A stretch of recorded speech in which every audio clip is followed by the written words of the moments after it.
My philosophy is you can only do your best. I mean, I tell my students all the time, yes, you can. All you can do is you can only do your best, but no more.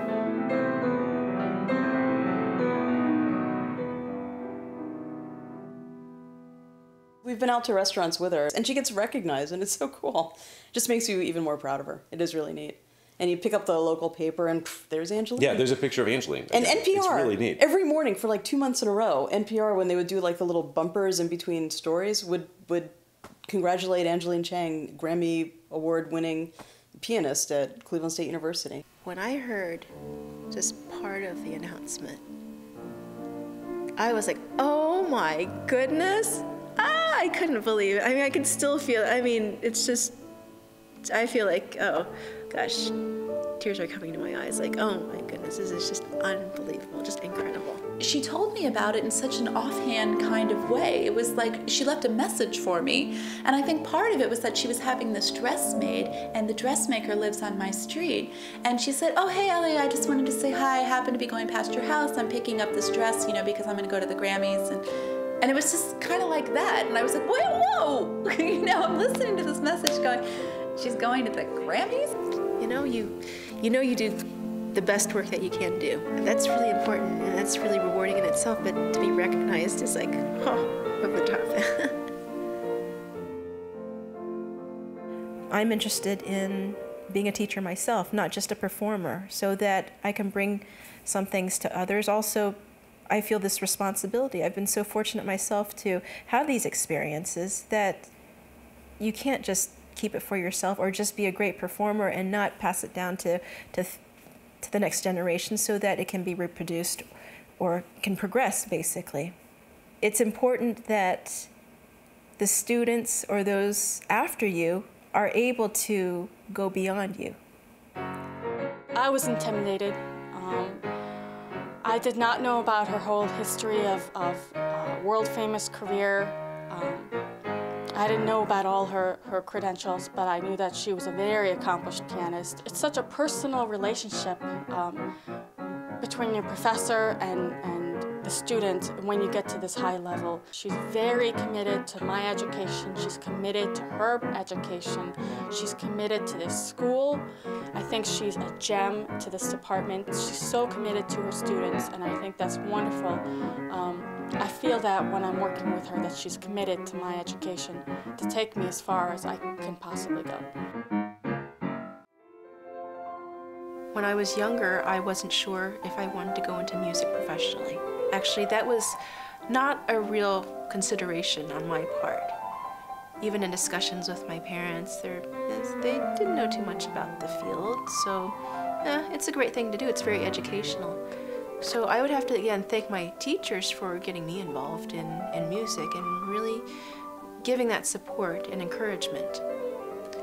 I, for the longest time, thought, well, you know, I really want to do something important, something of great impact, something that helps society, so I thought I'd become a doctor. Really be able to help people. And lo and behold, I am a doctor in music. But there's something about the piano. You can express yourself with the whole range, the whole gamut of an orchestra. So the whole range that an orchestra can play. So you have the highs, the lows, the mediums, basically bass, treble, the entire grand staff is at your fingertips. So that makes it challenging on the one hand because you have a lot more that you can do with it. And it can also be quite isolating in that sense because you're very self-sufficient. I mean, this is sort of like the king of all instruments. It's so huge. So much one can do. It's percussion, because it's the hammers are hitting the strings. It's string also, because there are the strings in there. And what one tries to do, one of the most difficult things to do on such an instrument is to make it sing. And that's one thing that I'd love to do, is to really make it sing, because I think that really makes it human, and that's what really penetrates the heart. If you can really humanize the instrument, make it warm, not a cold black thing, huge thing right here. Just this machine here.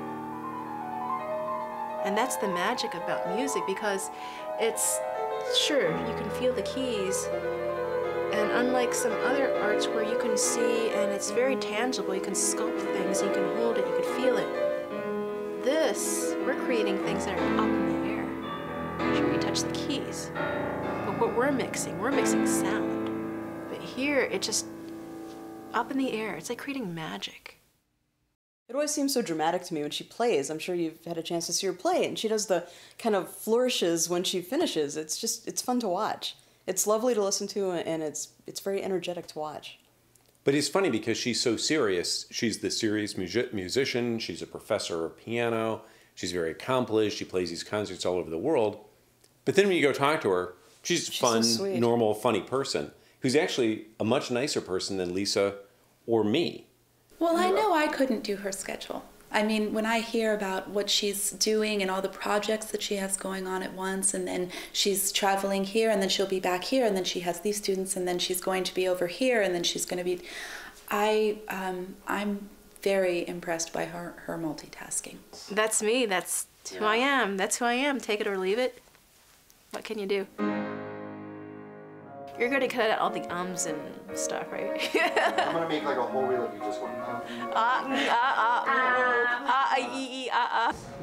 She got really excited when she heard the doorbell ring.